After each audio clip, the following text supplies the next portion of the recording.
Ang Brown Red, isang pag-aaral sa estilo ng pakikipaglaban at pag-aanak.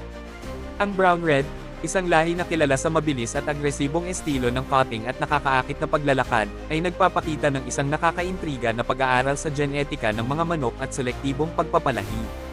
Ang artikulong ito ay isisiwalat ang mga katangian na tumutukoy sa lahi, ang makasaysayang pag-unlad nito, at ang mga hamon at tagumpay na naranasan sa pagpapahusay ng mga kahinaan nito. Madaling makilala ang brown red sa pamamagitan ng natatanging balahibo nito. Ang maitim na mga binti at mata ay karaniwang mga tampok na kinumplito ng isang kapansin-pansin na kombinasyon ng itim at burgundy na balahibo. Ang kulay na ito, habang nakalulugod sa mata, ay nagsisilbing isang mahalagang marker ng lahi.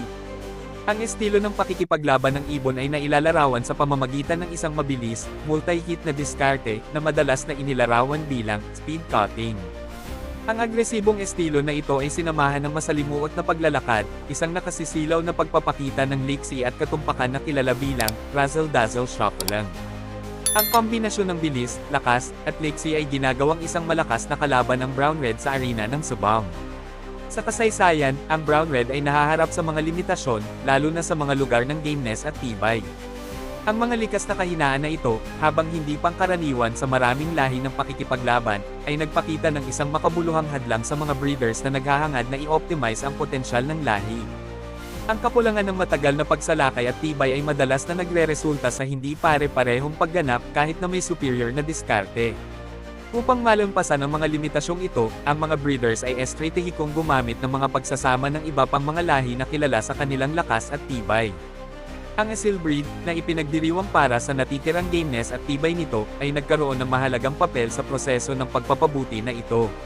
Sa pamamagitan ng maingat na pagpili ng pagpapalahi ng brown-red sa Asils, matagumpay na pinahusay ng mga breeders ang mga kakayahan sa pakikipaglaban ng lahi. Ang iba pang malalakas na lahi ay maaaring isinama rin, bagaman ang mga tiyak na detalye ng mga programang ito sa pag-aanak ay madalas na mananatiling mahigpit na lihim sa loob ng komunidad ng cockfight. Ang patuloy na pag-unlad ng brown-red ay isang patuto sa dedikasyon at kadalubhasaan ng mga breeders. Ang maingat na pagpili ng mga stock sa pag-aanak, kasama ang isang malalim na pag-unawa sa genetika ng mga ibon, ay nagresulta sa isang lahi na halos nalampasan ang mga paunang kahinaan nito. Habang ang speed-cutting style at razzle-dazzle shuffling ay nananatiling pangunahing elemento ng kakayahan sa pakikipaglaban ng brown-red, ang pagsasama ng panlabas na genetika ay makabuluhang pinahusay ang gameness at tibay nito, na nagreresulta sa isang mas pare-pareho at maaasahang manok sa pakikipaglaban. Mahalagang kilalanin ang mga kontrobersya sa etika na nakapalibot sa cockfight. Ang artikulong ito ay nakatuon sa mga aspeto ng genetika at pag-aanak ng brown-red, nang hindi sinusuportahan ang kasanayan ng cockfight. Ang impormasyon na ipinakita dito ay para lamang sa mga layuning pang-edukasyon, at hindi dapat bigyang kahulugan bilang paghihikayat o suporta sa kalupitan ng hayop. Ang brown red ay nakatayo bilang isang nakakaakit na halimbawa kung paano maaaring baguhin ng selektibong pag-aanak ang mga katangian ng isang lahi. Ang matagumpay na pag-alis ng mga paunang kahinaan nito sa pamamagitan ng maingat na manipulasyon ng genetika ay nag-highlight sa lakas ng mga programa sa pagpapalahi na nakatuon.